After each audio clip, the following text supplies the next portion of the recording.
दोस्तों अभी गांव साइड में जो गोल खाते वाली ज़मीन चली है उसमें बहुत ज़्यादा लफड़े हो रहे हैं। उसमें ऐसे लफड़ा कुछ नहीं है, बट लफड़े करने वाले कर लेते हैं। ठीक है, लफड़ा क्या है, देखो एक लैंड है, उस पर 5 से 10 परिवार वालों का नाम दिखा रहे हैं। अब हो क्या रहा है, लैंड किसी एक परिवार के एक सदस्य की है और उसमें रजिस्ट्री कोई और कर रहा है, सेकंड पर्सन, उसी परिवार का सेकंड पर्सन, जबकि उसका कब्जा नहीं हुआ पर। तो हम क्या करते हैं, हम पहले जो लैंड है उसका पर्टिकुलर कब्जा देखते हैं कि ये की जो ज़मीन है ये किसके कब्जे में है।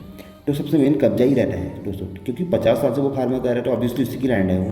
तो हम वही मेन प्रॉब्लम को सॉल्व आउट करते हैं और जिसका कब्जा रहता है वही उस लैंड पर रजिस्ट्री करता है।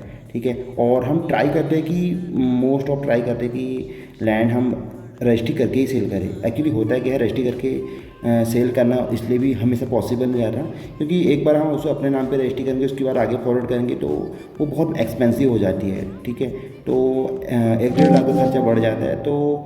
तो हम उसी लैंड को हम गोल खाते से डायरेक्ट सेल करते हैं, जिस पे हमें 100% श्योर आता है कि ये इन्हीं की लैंड है, इन्हीं का कब्जा है और आगे कोई दिक्कत नहीं आएगा। और हम उसकी जो लैंड हम बेचते हैं उसकी हम म्यूटेशन की, ठीक है, रजिस्ट्री तो आप एक लैंड में दोबारा भी कर सकते हो, हम उसके म्यूटेशन तक की रिस्पॉन्सिबिलिटी लेते हैं और म्यूटेशन करवाते भी हैं पूरा। कई क्लाइंट्स को हमने करवाया है, डायरेक्ट गोल खाते से हमने रिसेल भी करी है और बढ़िया ढंग से उनका रेजिडेंशियल अपना सेकंड होम बन रहा है।